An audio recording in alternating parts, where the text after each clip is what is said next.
journaling.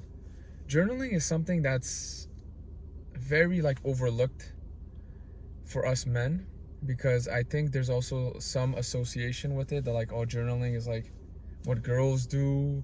That's the girly stuff, or like real men don't do that, or like men don't journal, you know?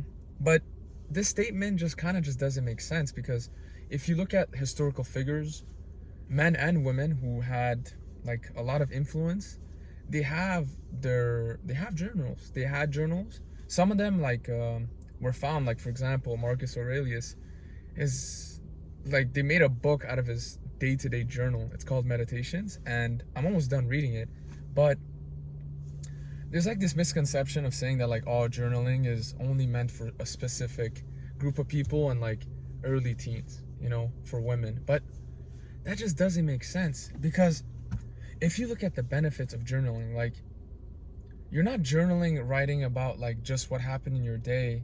You can write about what you're thinking about, what you're feeling, and what's going on in your life, and the goals you've like set for yourself. Now, you don't need to do this every day. Like me personally, I journal like when I started journaling though, I was journaling somewhat consistently each 2 days, each day.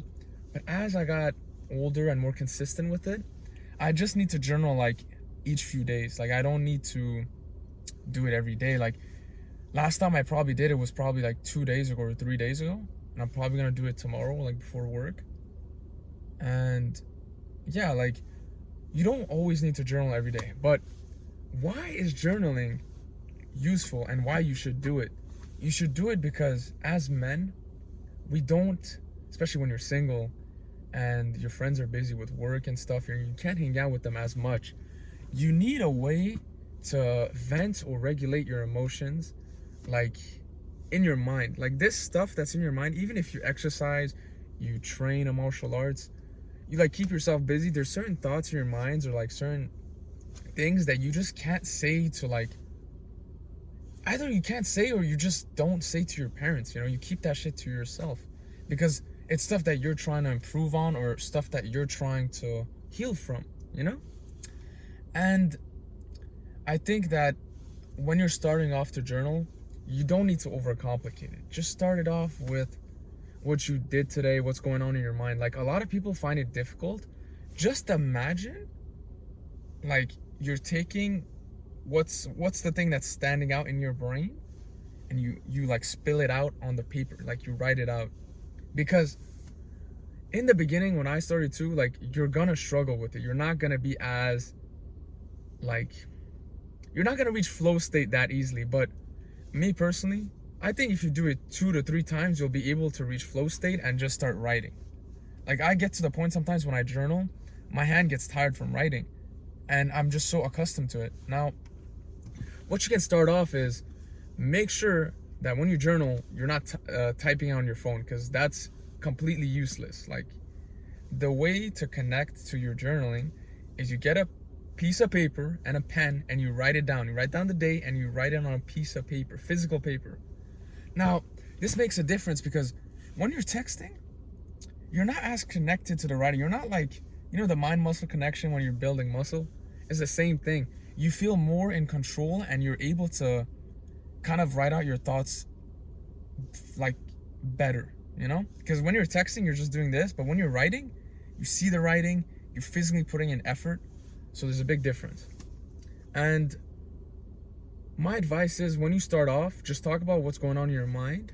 You can also be grateful and write down your goals. Now, for me personally, journaling has helped a lot for like dealing with stuff that I personally deal with that I'm not able to like talk to my friends about or like my parents, because they like realistically, like, yes, you should talk to your homies about what's bothering you, but sometimes they have their own lives, and like you gotta be able to handle stuff on your own. Because if you're not able to recover from certain things on your own to a certain degree, it's gonna impact you. That's like a negative skill to have in the future. As men, you need to be able to like get through struggle on your own. Like we'll say like worst case scenario, something happens and there's no one to talk to. You need to be able to somewhat, like, I'm not saying the whole thing, like 80% of the struggle you're gonna have to deal with it yourself, but 20% you can talk to your friends about it here and there. You see them, but the majority of healing or improving as a man, even as a woman, it's done on your own. So with this said, journal when you feel like it. I'm not gonna tell you to do it every day because sometimes you don't have something to journal about every day. You can like do gratitude journaling, which is like you write down stuff you're grateful about like every day, which also helps. Some people like enjoy that better. So just understand that journaling is like an extension of the soul. You're like extending your mind into a piece of paper.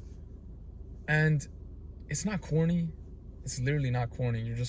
You're growing as an individual. The reason why I say it's not corny because I remember I talked to someone about it and they literally said, "Oh, isn't that corny? What like girls do?" And I gave him the argument that like, "Oh, bro, there's so many historical figures that had a journal and stuff, and they're like 100 times more successful than you."